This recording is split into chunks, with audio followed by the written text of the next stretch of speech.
Gas ফুরিয়ে গেছে, আজকে 2 দিন হলো। তা কী করব, গ্যাসটা বুক করলাম, কেননা আমাদের একটাই সিলিন্ডার। সেই এখন যাচ্ছি গ্যাস আনতে, কেননা গ্যাস বুক করেছি কালকে, হয়তো দিতে আজকে দিত না, আগামী দিন দিত। এবার যেহেতু গ্যাস নেই, রান্না বান্না করতে খুব অসুবিধা হচ্ছে, তাই এখন গোডাউনে যাচ্ছি। তা আমার তো আর নিয়ে যাওয়ার মতো, ধরার মতো লোক নেই, তাই টুম্পাকে নিয়েছি। প্রত্যেকবার আমি কিন্তু যাই, এরকম ভাবে বলি না, প্রত্যেকবার ওই যাই। এই যে দেখো গ্যাস নিয়েছি। তাহলে গ্যাসটা তো দেখালাম, এখন যাই, মোটরসাইকেল করে যাব টুকটুক টুকটুক করে গ্যাসটা আনতে। চলো গ্যাসটা নিয়ে আসি, তারপরে আবার দেখা যাক কি হয় আজকে সারাদিনে। চলো।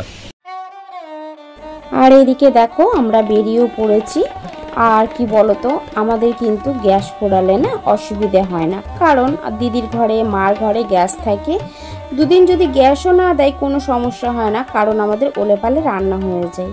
ওই যে জয়েন্ট ফ্যামিলি থাকলে না ভীষণ একটা সুবিধে, তাই না? যে গ্যাস মানে আমার না থাকলে তাদের গ্যাসে কিন্তু রান্না করা যায়। এটা সত্যি, কিন্তু জয়েন্ট ফ্যামিলির কিন্তু সাহায্যটা অনেক বেশি পাওয়া যায়। রুটি নিয়ে চলে আসলাম, কারণ মেয়ে সকালবেলা কি খাবে, ও কিন্তু বাটার আর দিয়ে রুটি খেতে ভীষণ পছন্দ করে। তাই জন্য দেখো সকালের খাবারটা কিন্তু আমাদেরও সেম জিনিস দিয়ে হয়ে যাবে বলে, তাই এদিকে রুটিটা নিয়ে আসলাম। মেয়ে এদিকে সেকে বাটারটা দিয়ে আমাদেরকে সবাইকে দিয়ে দিল, আর আমি ওইদিকে কিন্তু মাসের বাজার লিখছি।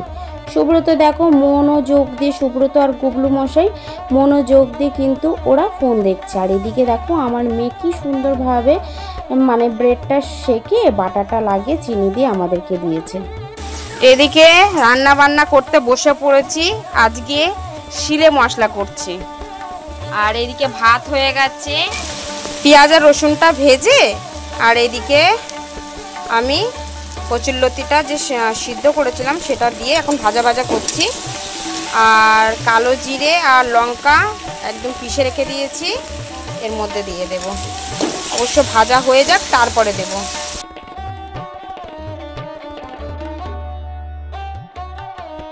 দিদি দেখো চিকেনটা ধুয়ে দিয়েছে।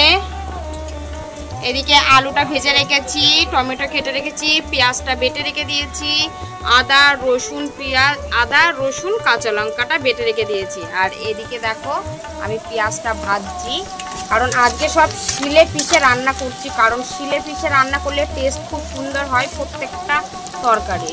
তো আজকে মিক্সি করলাম না। আর এই যে টক দই রয়েছে, টক দইটা ফেটাবো, ফেটিয়ে দেবো। স্যালাডটা কি সুন্দর করে গুছিয়েছি, অবশ্যই এখানে এখনো লঙ্কা দেওয়া হয়নি, লেবু দেওয়া হয়নি, পরে দিয়ে দেব। এখন চিকেনটা এর মধ্যে দিয়ে ভাজবো, তারপরে মশলা দেব। কুচানো অবস্থায় পেঁয়াজটা রেখে দিলাম, এগুলো পরে আবার ব্যবহার করব। রান্নাটা করে নেই, রান্নাটা করার পরে তোমাদের সামনে চলে আসবো আবারও, কারণ রান্নাটা দেখাতে পারছি না, ভালোই গরম লাগছে আর শরীরটা ভালো লাগছে না খুব একটা। আর এইদিকে দেখো আমার ছেলের কাণ্ড, তোমাদেরকে দেখাচ্ছি আমার ছেলের কাণ্ড। দেখো আমার ছেলে কি করছে। আমার ছেলে খাচ্ছে হচ্ছে লস্যি, আর আমার ছেলে লস্যি খেতে গিয়ে দেখো কত রকমের কাণ্ড ভঙ্গি করছে, দেখেছো তো? তাহলে আমার ছেলে অল্প অল্প করে কত রকম দুষ্টুমি করতে শিখে গেছে। ও কিন্তু দেখো মুখের মধ্যে ওকে স্ট্রটা দেওয়া হয়েছিল, আর ও কিভাবে স্ট্রটাকে সে থেকে মানে ওর মুখ থেকে খাওয়া কমপ্লিট হয়ে গেছে, স্ট্রটাকে একদম সরিয়ে দিয়েছে মুখ থেকে। তাহলে আমার ছেলে কতটাই দুষ্টু হয়ে গেছে তোমরা দেখেছো, তোমাদেরকে আর কি বলবো। দিদিও সেম জানো তো, ওর দিদি খেতে বসলে যদি ওর দিদির খাওয়া হয়ে যায় আর তারপরের ভাতগুলো আর খেতে চায় না। তা আমার ছেলে কিন্তু আস্তে আস্তে কিন্তু ভীষণ দুষ্টুমি করা শুরু করে দিয়েছে। তো যাই হোক, এইদিকে কিন্তু দেখো আমি না দুপুরের খাওয়ার দিক দিয়ে একদম রেডি হয়ে গেছি আর বসেও পড়ছি, কারণ দুপুরের খাওয়াটা তো খেতেই হবে। সারাদিন কাজ করে সকালে একবার খাওয়া, দুপুরে আর একবার খাওয়া। তা যাই হোক, এত কাজ করছি, এত রান্না করছি, তাহলে কি খাবো না? না খেলে কিন্তু শরীরটা দুর্বল হয়ে পড়ে থাকবো। আর এদিকে দেখো আজকের রান্নাটা কি হয়েছে, ভাতটা কিন্তু আজকে বাড়াটাই দেখাচ্ছি। আর এদিকে দেখো সুব্রতর জন্য ভাত বাড়ছি। দোষের মধ্যে কপাল খারাপ, আমার ভাতটা না আজকে নরম হয়ে গেছে। ও ওই যে দিদির সাথে সাথে একজন এসেছিলো, তার সাথে একটু কথা বলতে বলতে এসে দেখি ভাতটা ফট করে নরম হয়ে গেছে। তা যাই হোক, ওইদিকে স্যালাডটা দেখো আমার জন্য একটু লবণ লঙ্কা দিয়ে ভালো করে লেবু দিয়ে মাখিয়ে নিয়েছি। আমার আবার এরকম টাইপের স্যালাড খেতে ভীষণ ভালো লাগে। আর ওদিকে দেখো ওদের জন্য পেঁয়াজ টেয়াজ দিয়ে একদম নর্মালভাবে রেখে দিয়েছি। তা যাই হোক, এদিকে কিন্তু এক এক করে কিন্তু ভাতটা বেড়ে নিচ্ছি। আগে সুব্রতর ভাত বাড়লাম, তারপরে তৃষার ভাত বাড়লাম। ভাত বাড়ছি, তারপরেও আমার মেয়ে বলছে দেখো মা আমি কিন্তু এত ভাত খাবো না। ওই যে ওর ভাইটা যেমন হয়েছে, তোমাদেরকে তো দেখালামই, শেয়ার তো করলামই যে আমার ছেলে দেখেছো তো খেতে খেতে কেমন স্টটা সরিয়ে দিল। আর এদিকে দেখো ওর দিদিও তাই, ভাত বাড়ছি বলছে মা ভাত তুলে রাখো, এত ভাত খাবো না। তা যাই হোক, আমার ছেলে মেয়ে দুজনাই খুবই দুষ্টু দুষ্টু হয়ে গেছে, খাওয়া দাওয়ার দিকে একদমই নয়। দুজনার চেহারাটা দেখেছো তো ভীষণ সুন্দর, তাই না? তা যাই হোক, আর এদিকে দেখো গরম গরম ভাত, আর এদিকে কচুরলতি ভাজা করেছি, ডাল আর করিনি, সুব্রতর জন্য বেড়ে দিয়েছি। আর এদিকে দেখো চিকেন রান্না করেছি, আর আজকে একটু চিকেনটা ঝোলই করেছি, কারণ কি বলো তো আমি তো আর বেশি কিছু রান্না করিনি, মা বাড়িতে নেই, ওই এক তরকারি আর একটু কচুরলতিটা ভাজা করেছি। আর স্যালাডটা দেখো ওদের কেমনভাবে রয়েছে, আর আমার স্যালাডটা কিন্তু ভীষণ সুন্দরভাবে করে নিয়েছে। আমার একদম কোনো ভিডিও করা হয়নি তারপর থেকে, সোনাকে নিয়ে কি সুন্দর করে আমি বসে রয়েছি, কারণ সোনা না সারাক্ষণ বসে থাকে, ওর তো পিঠ মাজা ধরে যায়, তাই না? তাই দেখো সোনা কিন্তু আমাদের সাথে বই দেখছে, আমি কিন্তু ভূতের বই দেখছি, আমরা সবাই ভূতের বই দেখছি। আর এদিকে দেখো সোনাও ভূতের বই দেখছে, আর আমি চুলটা ছেড়ে রয়েছে, আর আমার মেয়ে আমাকে বলছে মা চুলটা ছেড়ে থেকো না, তোমার কিন্তু ভূতে ধরবে। তো যাই হোক, কপাল খারাপ হলে যা হয়, আমার মেয়ে শুধু আমাকে ভয় দেখায়।